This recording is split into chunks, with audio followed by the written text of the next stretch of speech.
నమస్తే, welcome to Telugu one. నేను మీ ఝాన్సీ. ఈరోజు మనతో ఉన్నారు లాయర్ కుమార్ ఎస్ నండూర్ గారు. EB-5 గురించి వారితో మాట్లాడదాం. నమస్తే కుమార్ గారు. నమస్కారం అండి. కుమార్ గారు, అసలు ఈ EB-5 వీసా అంటే ఏమిటి? ఈ EB-5 వీసాకి ఇన్వెస్ట్మెంట్కి ఎవరు అర్హులు? EB-5 అనే ప్రోగ్రాము 1919లో స్థాపన చేయబడ్డది. ఈ వీసా ద్వారా ఇన్వెస్ట్మెంట్ చేసి ఇండివిజువల్స్, నాట్ కంపెనీస్, వాళ్లకు వాళ్ళ ఫ్యామిలీస్కు గ్రీన్ కార్డ్ తెచ్చుకునే అవకాశం ఉంది. దీన్ని EB-5 అని చెప్తారు. ఆ EB-5 ఇన్వెస్ట్మెంట్ ఎవరు కానీ చేయొచ్చు రెండు విధాలుగా. ఒకటి వాళ్ళ ఓన్ కంపెనీతోని, దానికి 1,50,000 ఇన్వెస్ట్ చేయడము, 10 మందికి ఎంప్లాయ్మెంట్ క్రియేట్ చేయడము నెసెసరీ. అది కాకుండా రీజనల్ సెంటర్ అనే ఎంటిటీస్ క్రియేట్ చేయబడ్డవి. అవి US గవర్నమెంట్ శాంక్షన్ చేసినటువంటి ఇన్స్టిట్యూషన్స్. ఆ ఇన్స్టిట్యూషన్లో $800,000 ఇన్వెస్ట్మెంట్ చేయడం వల్ల మీకు డైరెక్ట్గా గ్రీన్ కార్డ్ వచ్చే అవకాశం ఉంది. అది చేయడం వల్ల మీరు సొంతగా ఎంప్లాయ్మెంట్ క్రియేట్ చేయాల్సిన అవసరం ఉండదు. ఆ ఇన్వెస్ట్మెంట్ EB-5 ద్వారా చేయాలంటే 3 ప్రశ్నలు ఆలోచన చేసుకోవాలి. మన గోల్స్ ఏమి, మన అంబిషన్ ఏమని తెలుసుకొని దానికి తగ్గట్టు ఇన్వెస్ట్మెంట్ చేసుకోవచ్చు. ఫర్ ఎగ్జాంపుల్, ఇప్పుడు ఆర్డినరీ ఎవరైనా ఇన్వెస్ట్ చేయాలనుకుంటే స్టాక్లో అనుకోండి, లేకపోతే ఒక ఇల్లు కొని చేద్దాం అనుకోండి. ఆ విధంగా అనేక విధమైన ఇన్వెస్ట్మెంట్ ఆపర్చునిటీస్ ఉంటాయి. దాంట్లో రేట్ ఆఫ్ రిటర్న్, ఇప్పుడు ఒక బ్యాంకులో పైసలు మనము జమ చేసినా కానీ ఇంట్రెస్ట్ ఏమొస్తుంది, ఫిక్స్డ్ డిపాజిట్, అది స్టాక్లో నేను ఈ ఇన్వెస్ట్మెంట్ చేసిందంటే దాని రిస్క్ ఏమి, ఇవన్నీ అనేక విధమైన ప్రశ్నలు వస్తుంటాయి. EB-5 ప్రోగ్రాంలో పార్టిసిపేట్ చేయాలంటే మొదటి గోల్ ఏమంటే, నాకు గ్రీన్ కార్డు కావాలి, నాకు, నా ఫ్యామిలీకి. ఫ్యామిలీ అంటే పెళ్లి చేసుకున్న భార్య, పిల్లలు, 21 years కంటే తక్కువ ఉన్న పిల్లలు, వాళ్ళందరికీ ఒక ఇన్వెస్ట్మెంట్లో అందరి గ్రీన్ కార్డ్ తెచ్చుకోవచ్చు. That is what is the EB-5 through regional centre. $800,000 invest చేయాలి. రెండో గోల్ ఏమంటే, నేను జమ చేసే పైసలు 800,000 సురక్షంగా నాకు వాపసి రావాలి. అది 4 నుంచి 6 ఏళ్ళ లోపల వచ్చేస్తుంది. అది ఏ విధంగా గ్యారంటీ చేయగలుగుతాం? దాంట్లో గ్యారంటీ ఇవ్వలేము. అయినప్పటికీ మీరు హిస్టారికల్ డేటా, మీరు దాదాపు 10 సంవత్సరాల డేటాను కలెక్ట్ చేసి దాన్ని వంక చూస్తే తెలిసిపోతుంది మీకు. ఇప్పుడు నేనే ఉదాహరణకు తీసుకోండి, నేను లాయర్గా ప్రాక్టీస్ చేస్తున్నాను. నేను ఫైల్ చేసిన ప్రతి EB-5 వాళ్ళ గ్రీన్ కార్డ్ వచ్చింది. వాళ్ళందరి ఇన్వెస్ట్మెంట్ 4 నుంచి 6 సంవత్సరాల లోపల వాళ్ళకు తిరిగి వచ్చేసింది. కాబట్టి గ్యారంటీ అని చెప్పకుండా కానీ ఆ డేటా ప్రకారం చూస్తే EB-5 పర్టికులర్ రీజనల్ సెంటర్ ఒకటి CMB అని క్రియేట్ చేయబడ్డది. అనేక విధమైన రీజనల్ సెంటర్స్ ఉంటాయి, కానీ ఈ CMB అనే ఇన్స్టిట్యూషన్ చాలా కన్జర్వేటివ్. వాళ్ళ ద్వారా నేను చేసిన ఇన్వెస్ట్మెంట్ ప్రతి ఒక్కటి గ్రీన్ కార్డు రావడమే కాకుండా వాళ్ళ క్యాపిటల్ వాళ్లకు తిరిగి వచ్చేసింది. కాబట్టి నేను ధైర్యంగా చెప్పగలుగుతాను, ఈ రీజనల్ సెంటరు ఒక చరిత్ర ఉన్నది. ఇది చాలా మంచిగా అందరికీ వాళ్ళ కోరికలు నెరవేర్చి వాళ్ళ గ్రీన్ కార్డులు ఇప్పించి వాళ్ళ పిల్లలు అందరూ అక్కడ US లో ఉన్నారు. It's a good program CMB. Kumar garu, ఈ EB-5లో గ్రీన్ కార్డు వచ్చాక సిటిజన్షిప్కి ఎంత టైం డ్యూరేషన్ పడుతుంది? ఇప్పుడు ఏ విధంగా తీసుకున్నా కానీ గ్రీన్ కార్డు, EB-5 ఒక విధం, ఏ విధంలో తీసుకున్నా కానీ దానికి 5 ఏళ్ళు వెయిటింగ్ టైం ఉంటుంది. ఇప్పుడు EB-5 ద్వారా చేసేటప్పుడు ఒక కండిషనల్ గ్రీన్ కార్డు వస్తుంది మనకు. ఆ గ్రీన్ కార్డు కండిషనల్ రాగానే 5 ఏళ్ళు మొదలైపోతాయి. ఆ 5 ఏళ్ళు during that period as it passes, అది ముగించగానే you're eligible to apply for citizenship, ఇమీడియట్గా వచ్చేస్తుంది. మెడికల్ స్టూడెంట్స్కి EB-5 స్పాన్సర్షిప్ ప్రాసెస్ ఏంటి? అది మెడికల్ స్టూడెంట్ కానీ ఇంజనీరింగ్ స్టూడెంట్ కానీ దాంట్లో ఏం వ్యత్యాసం ఉండదు. ఇప్పుడు ఒక మెడికల్ స్టూడెంట్ కూడా వచ్చి మెడికల్ స్కూల్కి వెళ్ళాలి అని అనుకుంటారు. అని అనుకోవడంలో మీరు అడ్మిషన్స్ చూసినట్టు మెడికల్ స్కూల్లో యూజువల్గా మన ఇండియన్ సిటిజన్స్ అనుకోండి, ఎవరికైనా అక్కడ మెడికల్ స్కూల్ అడ్మిషన్ రావడం చాలా కష్టం. కానీ గ్రీన్ కార్డు ఉన్న వాళ్లకు ఈజీగా వచ్చేటట్టు ఉంటుంది, like local US citizens. So EB-5 ద్వారా ఇన్వెస్ట్ చేయడం వల్ల మీకు అవకాశం ఉంటుంది. అక్కడ MD, ఇక్కడ MBBS అనే ప్రోగ్రామ్, అక్కడ MD అని దాన్ని చెప్తారు, దాని ద్వారా తెచ్చుకోవచ్చు అన్నమాట. కుమార్ గారు, ఈ EB-5 ప్రాసెస్లో మన ఇండియన్స్కి అక్కడుండే NRIస్కి ప్రాసెస్లో తేడా ఉంటుందా? ఈ 2022లో రెగ్యులేషన్స్ చేంజ్ చేయబడ్డాయి.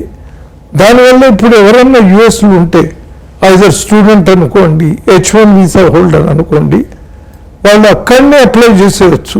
ఆ పిటిషన్ అనేది 526, దానితోటే 485 ఒక అడ్జస్ట్మెంట్ స్టేటస్ గ్రీన్ కార్డుకు రెండు ఒకటేసారి చేసేయడం వల్ల అనేక విధమైనటువంటి బెనిఫిట్స్ రాగలుగుతాయి. అవి ఏమంటే, ఫర్ ఎగ్జాంపుల్ అక్కడ మీకు ఎంప్లాయ్మెంట్ ఆథరైజేషన్ కార్డు దొరికిపోతుంది, సోషల్ సెక్యూరిటీ నెంబర్ తెచ్చుకోవచ్చు.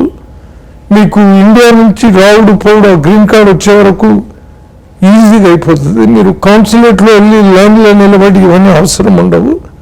సో కాబట్టి అక్కడ ఎవరైతే ఉన్నారో, ఏ వీసాలు ఉన్నారో అక్కడ అప్లై చేయడం వల్ల ఈ బెనిఫిట్స్ తొందరగా వచ్చేస్తాయి. అదర్వైజ్ మీరు కౌన్సిలేట్లో కావాలంటే అది కూడా తొందరగా ప్రాసెస్ అవుతుంది. కానీ మీరు ఈ EAD కార్డు కానీ సోషల్ సెక్యూరిటీ నెంబర్ కానీ వచ్చే అవకాశాలు కానీ మీరు B1 B2 కానీ H1 దాని ద్వారానే రాగలుగుతారు. ఇండిపెండెంట్గా మీరు రాలేరు. అది వ్యత్యాసం రెండిట్లో.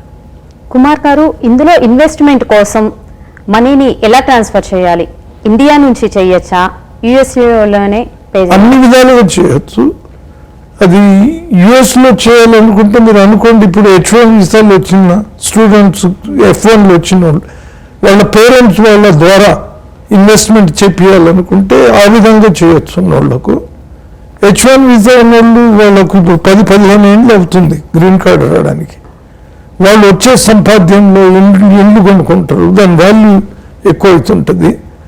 ఏ విధంగా చేసినా కానీ వాళ్ళు అదే మనీని EB-5లో ఇన్వెస్ట్ చేసి గ్రీన్ కార్డు తొందరగా తెచ్చుకునే అవకాశం ఉంది. అదేవిధంగా ఇక్కడి నుంచి పంపించాలని అనుకునే వాళ్ళు అది వాళ్ళు కూడా చేయొచ్చు. మీకు తెలిసే ఉంటుంది, అది $250,000, 250,000 ఒక లిమిట్ ప్రతి ఇండివిజువల్కు. అది ఒక ఫ్యామిలీకే అనుకోండి. ఇంకొక మిత్రులు ఎవరన్నా ఉంటారు, లేకపోతే మీ కజిన్స్ ఎవరన్నా ఉంటారు, వాళ్ళ ద్వారా 250 ఈచ్ చేపించి $800,000 దాకా ఇక్కడ నుంచి ట్రాన్స్ఫర్ చేసే అవకాశం ఉంది. ఈ ఇన్వెస్ట్మెంట్కి ఎంత టైం పీరియడ్ ఉంటుంది? ఇన్వెస్ట్మెంట్ లా చట్ట ప్రకారం 2 సంవత్సరాలు. ఆ ఇన్వెస్ట్మెంట్ ఎంప్లాయ్మెంట్ క్రియేషన్ బాధ్యత. ఆ బాధ్యత రీజనల్ సెంటర్ మీది కాదు. అది ఒకసారి వాళ్ళు ఇన్వెస్ట్ చేసిన తర్వాత వాళ్ళు చూసుకుంటారు. అది తర్వాత గ్రీన్ కార్డ్ వచ్చిన తర్వాత నేను చెప్పినట్టు 5 ఏళ్లలో సిటిజన్షిప్ అప్లై చేసుకోవచ్చు. ఆ అమౌంట్ అన్నది 4 సంవత్సరాల నుంచి 6 సంవత్సరాల లోపల మీరు మీ జనరల్ పార్ట్నర్షిప్ని డిజాల్వ్ చేసేసి దాన్ని తీసుకునేసేయచ్చు. ఇప్పుడు నాకు తెలిసినంత వరకు ప్రతి ఒక్క ఇన్వెస్టర్, నేను 20 సంవత్సరాలు చేస్తున్నాను ఇది, అందరికీ గ్రీన్ కార్డ్ వచ్చుడు, వాళ్ళు పెట్టిన అమౌంట్ ఒక 4-6 ఏళ్ల లోపలనే వచ్చేయడం అన్ని 100% జరిగినాయండి. ఇందులో ఇన్వెస్ట్మెంట్ ఇంట్రెస్ట్ ఎంత? పర్సంటేజ్ నేను చెప్పినట్టు రేట్ ఆఫ్ రిటర్న్ అట్లా క్యాల్కులేట్ చేయొద్దు. ఎందుకంటే దీన్ని మనం ఎందుకు ఇన్వెస్ట్ చేస్తున్నాము? గ్రీన్ కార్డ్ కావాలి, తొందరగా కావాలి. గ్రీన్ కార్డ్ అయిపోయిందంటే వాళ్ళకి అడ్మిషన్ ఈజీ. ట్యూషన్ ఫీ యుఎస్లో కట్టాలంటే 1/3 they have to pay if they have a green card versus you pay the full amount. For any university in the US it's very expensive, చాలా ఖర్చులు అవుతాయి. మీరు 1/3 అది చేయగలుగుతారంటే ఇది ఒక విధంగా ఒక కల్పవృక్షం అనుకోవచ్చు. అది పెరుగుతూ ఉంటుంది, మీకు బెనిఫిట్స్ వస్తూ ఉంటాయి, మీకు జాబులు రావడం కానీ స్కూల్ అడ్మిషన్ రావడం కానీ అన్ని సువిధలు మీకు ఆటోమేటిక్గా వచ్చేస్తాయి గ్రీన్ కార్డ్ వల్ల. కాబట్టి ఆ రేట్ ఆఫ్ రిటర్న్ అన్నది ఒక పర్సంటేజ్ విధంగా చూడకుండా ఒక కంపోజిట్ ఇండెక్స్ అనుకొని చూడడం వల్ల నిరంతరంగా మీరు ఇప్పుడు ఒక అమౌంట్ బ్యాంక్లో డిపాజిట్ చేస్తే దాని ఇంట్రెస్ట్ మీకు వచ్చినట్టే, ఆరు మీరు ఒక ఇంట్లో ఇన్వెస్ట్ చేస్తే దాన్ని రిటర్న్స్ వచ్చినట్టు, ఇది నిరంతరం ఒక ఇన్వెస్ట్మెంట్ చేయడం వల్ల ఆ గ్రీన్ కార్డ్ ద్వారా మీకు వచ్చే బెనిఫిట్లు ఇన్ ది లాంగ్ రన్ ఎంతో దీనికంటే మించి వచ్చే అవకాశం ఉంటుంది. ఈ కార్పొరేట్ ఇన్వెస్ట్మెంట్ గురించి చెప్పగలరా? కార్పొరేట్ ఇన్వెస్ట్మెంట్ EB5కు కార్పొరేట్ ఇన్వెస్ట్మెంట్కు ఏ విధమైన రిలేషన్షిప్ ఉండదు. EB5 అంటే ఇది ఇన్వెస్ట్మెంట్ ప్రైవేట్గా చేసేటోళ్ళకి. అది కాకుండా కార్పొరేట్ ఇన్వెస్ట్మెంట్ చేయాలి అనుకున్న వాళ్లకు L1 అనే ఒక వీసా కేటగిరీ ఉంది. దాన్ని ఆంగ్లంలో చెప్పాలంటే ఇంటర్ కంపెనీ ట్రాన్స్ఫర్. ఇప్పుడు ఇండియాలో ఒక కంపెనీ, హైదరాబాద్లో ఒక కంపెనీ ఉందనుకోండి, అదేవిధంగా యుఎస్లో ఒక ఎంటిటీ క్రియేట్ చేసి ఈ కంపెనీ ఆ కంపెనీ జాయింట్ వెంచర్ 50-50% కానీ or majority shares 100% owned by the Indian parent company కానీ చేయడం వల్ల L1 వీసా ద్వారా మనం ఈ ఇండివిజువల్ని ట్రాన్స్ఫర్ చేయొచ్చు యుఎస్కు. Either they are executives or వాళ్ళకు స్పెషలైజ్డ్ నాలెడ్జ్. ఈ రెండు విధాలుగా వాళ్ళకు గ్రీన్ కార్డ్ వచ్చే అవకాశం సులభంగా జరుగుతుంది. పర్టికులర్గా if you are coming as an executive, L1 ద్వారా మీరు L1A అన్నది తెచ్చుకోవడం వల్ల EB1C అనే గ్రీన్ కార్డు తొందరగా తెచ్చుకునే అవకాశం ఉంటుంది. కుమార్ గారు, ఈ EB5 కోసం మినిమం ఎంత ఇన్వెస్ట్మెంట్ అవసరం అవుతుంది? దాని ఇన్వెస్ట్మెంట్ $800,000 త్రూ రీజనల్ సెంటర్. కాకపోతే $1,50,000 by investing your own money. But మీరు జ్ఞాపకం ఉంచుకోండి, ఆ $1,50,000 ఇన్వెస్ట్ చేసి దాని ద్వారా చేయడం వల్ల మీరు 10 జాబులు క్రియేట్ చేయాల్సి, దాని ఖర్చులు ఉంటాయి.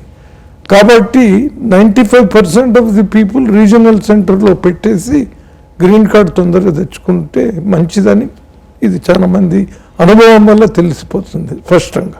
కార్పొరేట్ ఇన్వెస్ట్మెంట్ కింద ఎంతమంది ఎంప్లాయీస్ ఎలిజిబిలిటీ ఉంటుంది ఇందులో? దానికి ఏమీ ఒక లిమిట్ అన్నది ఉండదు.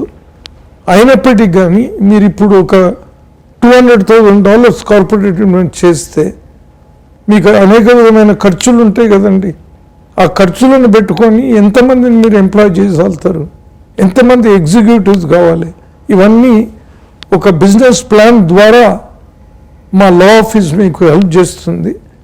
ఆ బిజినెస్ ప్లాన్ ప్రకారము ఇన్ని జాబులు ఇన్ని సంవత్సరాల లోపల మేము క్రియేట్ చేస్తాము, మాకు ఇన్ని L1 వీసాలు కావాలి, ఈ L1 వీసాలు ఇన్ని చేయడానికి ఇంత ఇన్వెస్ట్మెంట్ చేస్తే సరిపోతుందా అని మనము కామన్ సెన్స్ క్వశ్చన్. అది ఇప్పుడు మీరు $10 వేసేసి 30 మందికి మీరు L1 ఇవ్వాలంటే అది అసంభవం.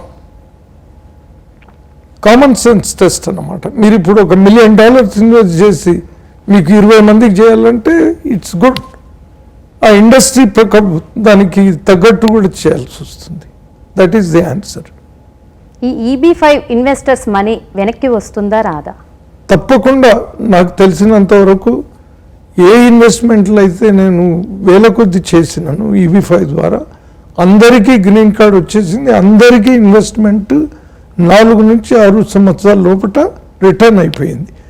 కానీ నేను పబ్లిక్ టెలివిజన్లో గ్యారంటీ అని చెప్పలేను, చెప్పను కూడా. రిస్క్ అన్నది ఉంటుంది, కానీ ఆ రిస్క్ను రీజనల్ సెంటర్ ద్వారా, ఫర్ ఎగ్జాంపుల్ ఈ CMB అన్న రీజనల్ సెంటర్ అనుకోండి, ఆ రిస్క్ వాళ్ళు కంప్లీట్గా జీరోకి తీసుకొచ్చేసిండ్రు. నా ఓన్ అనుభవంలో నా ప్రతి క్లయింట్కు రిటర్న్ అయిపోయింది. నేను ఈ CMB గురించి మాట్లాడుతున్నా అంటే నాకేమి దాంట్లో లాభం లేదు. నేను ఒక న్యాయంగా ఒక పద్ధతులతో నా లా ప్రాక్టీస్ 40 ఏళ్ళ నుంచి ప్రాక్టీస్ చేస్తున్నాను. కమిషన్ ఇటువంటి విషయాలు తీసుకోను నేను ఎవరి దగ్గర. అది నాకు నమ్మకం లేదు దాంట్లో. నేను సిఎంబి గురించి ఎందుకు మాట్లాడుతున్నా అంటే వాళ్ళ చరిత్ర బాగుంది. నేను వాళ్ళ ద్వారా చేసిన కేసెస్ అప్రూవ్ అయినాయి, వాళ్ళ ప్రాజెక్టులు అన్నీ అప్రూవ్ అయినాయి, వాళ్ళ కేసెస్ అన్నీ అప్రూవ్ అయినాయి. బల్లగుద్ది చెప్పచాలుతాను అనుభవం వల్ల. కుమార్ గారు, ఈ EB-5 వీసాలో బెస్ట్ ఇన్వెస్ట్మెంట్ ఏంటి? ఆ ఇన్వెస్ట్మెంట్ ప్రతి రీజనల్ సెంటర్ చేతిలో ఉంటుంది, లేకపోతే మనమే క్రియేట్ చేసుకోవచ్చు. ఇప్పుడు ఒక ఉదాహరణకు ఒక ఇండియన్ నేషనల్ మన తెలుగు ఆంధ్ర అయినా ఒక ఫుడ్ ఫెసిలిటీ ప్రారంభం చేసిండు. అక్కడ ఒక సెంట్రల్ కిచెన్ క్రియేట్ చేసి supplied food to various restaurant, దాంట్లో $1 million చేసి 10-20 జాబ్లు క్రియేట్ చేసి గ్రీన్ కార్డులు ఇప్పించిండు. అది పాసిబిలిటీ, రిస్క్ ఉంటుంది దాంట్లో. అదేవిధంగా సంబడి ఇన్వెస్ట్ ఇన్ సిఎంబి, వాళ్ళు ఏ ప్రాజెక్ట్ అని మీకు ముందు తెలిసిపోతుంది. ఐదర్ లాజిస్టిక్ ప్రాజెక్ట్స్ అనుకోండి, అపార్ట్మెంట్ కన్స్ట్రక్షన్స్, కాండోమినియమ్స్ అనుకోండి, అటువంటి ప్రాజెక్టులో వీళ్ళు మీకు జనరల్ పార్ట్నర్షిప్ మీకు వాళ్ళు పాసిబుల్ చేస్తారు. దాన్ని పెట్టుకొని మీకు ఇన్వెస్ట్ చేయవచ్చు. EB-5 వీసాలో సక్సెస్ రేటు ఎంత ఉంది కుమార్ గారు? నా ప్రకారము నేను చెప్పినట్టే, నేను చేసిన కేసుల ప్రకారము ఇప్పటి వరకు నాది 100% ఉన్నాయండి. అందరికి గ్రీన్ కార్డులు వచ్చినాయి. ఎందుకంటే మొట్టమొదటి నుంచి ఆలోచన చేసి జాగ్రత్తగా చేసుకోవడం వల్ల ఈ నంబర్లు ఏవైతే నేను చెప్తున్నామో అది నేను పబ్లిక్గా చెప్తున్నాను, అది నిజం. సో మీరు ఆలోచన చేసి ఒక కరెక్ట్ రీజనల్ సెంటర్లో ఇన్వెస్ట్ చేసి ఒక న్యాయంతో నడిపించే ఒక లా ప్రాక్టీస్ లాయర్తో చేయడం వల్ల మీకు 100% రిటర్న్ వచ్చే అవకాశం చాలా ఎక్కువ ఉంటుంది. కుమార్ గారు, ఈ EB-5 వీసాలో కొత్తగా ఇన్వెస్ట్మెంట్ చేసేవారికి మీరు ఇచ్చే అడ్వైస్ ఏంటి? నేను ఇచ్చే అడ్వైజ్ ఏమంటే, మీరు తప్పకుండా ఇన్వెస్ట్ చేయండి.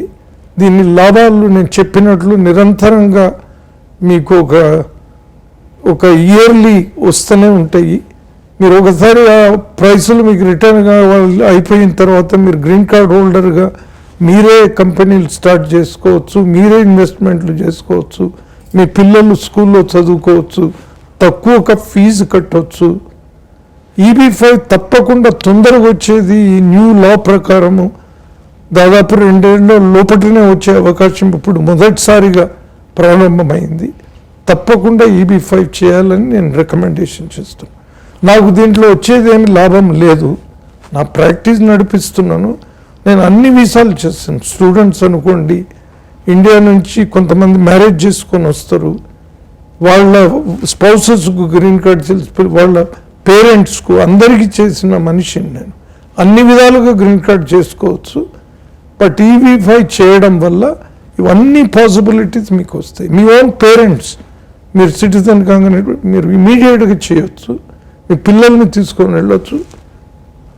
మంచి విన్ గేమ్ అండి ఇది. You win, the US government wins, the Indian nationals win, and they bring money to India. They make money there, reinvest it in India. So this is now పూరా ప్రపంచం మారిపోయిందండి. ఈ భాగాలు చేయడం ఇవన్నీ ఒక విధంగా అంత సులభం అయిపోయింది ఇప్పుడు. So by coming to the US, అది యుఎస్ని ఏమని చెప్తారు, I went there to get my dream, American dream అనే శబ్దం యూజ్ చేస్తారు. అమెరికన్ డ్రీము సత్యం అది.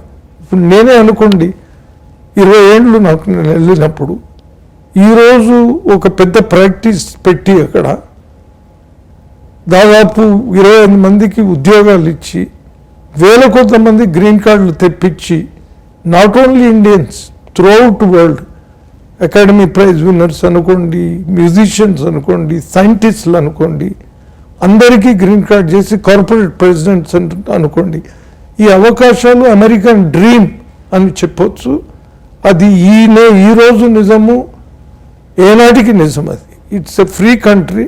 మీరు రావడం వల్ల ఇప్పుడు ఒక టెంపుల్ రన్ చేస్తున్నాం అక్కడ, బాలాజీ టెంపుల్ అని, మన తిరుపతిలోనే ఉంటుంది. ప్రతి శనివారం అభిషేకం చేయడం వల్ల వేల కొంతమంది వచ్చి చూస్తారు. మన తెలుగు బాగా పెరిగిపోయింది, తెలుగు పాపులేషన్ అక్కడ. ఇది మోస్ట్ పాపులర్ లాంగ్వేజ్ అయిపోయింది అక్కడ, తొందరగా గ్రో అవుతుంది. ఈ విధంగా మన ఓన్ రిలీజియన్ ప్రాక్టీస్ చేయడం కానీ, మన ఓన్ పద్ధతులు, మన పరంపరను మనం పాలించడం అనుకోండి, మన పిల్లల్ని ఒక వాల్యూ సిస్టమ్తో పెంచడానికి గుడికి తీసుకెళ్తాం అనుకోండి, ఇండియన్ మూవీస్ చూపిస్తాం అనుకోండి, ఒక బుర్రకథ వినిపించాలనుకో, అన్నిటికీ అవకాశాలు మా గుడి ద్వారానే నడుస్తాయి. సో ఈ అవకాశాల వల్ల అమెరికా ఇండియా చాలా దగ్గరకు వచ్చేసింది. ఇప్పుడు చూడండి, మన ప్రధానమంత్రి మోడీ గారు యుఎస్లో విజిట్ చేస్తున్నారు. ఆయనకు మంచి పాపులారిటీ ఉంది వరల్డ్ వైడ్. ఈ విధంగా మన దేశము రెప్యుటేషను, మన రికగ్నిషను చైనా లాంటి కమ్యూనిస్ట్ కంట్రీస్కు తక్కువ అయిపోయినాయి, మన కంట్రీకి పెరిగిపోయింది. ఏ పార్టీ అన్నా అనుకోండి, పార్టీతో దీనికి సంబంధం లేదు. కార్పొరేట్ వరల్డ్ అనుకోండి, ఇప్పుడు మైక్రోసాఫ్ట్, గూగుల్ అన్నిటికీ ఇండియన్, అది కూడా సౌత్ ఇండియన్.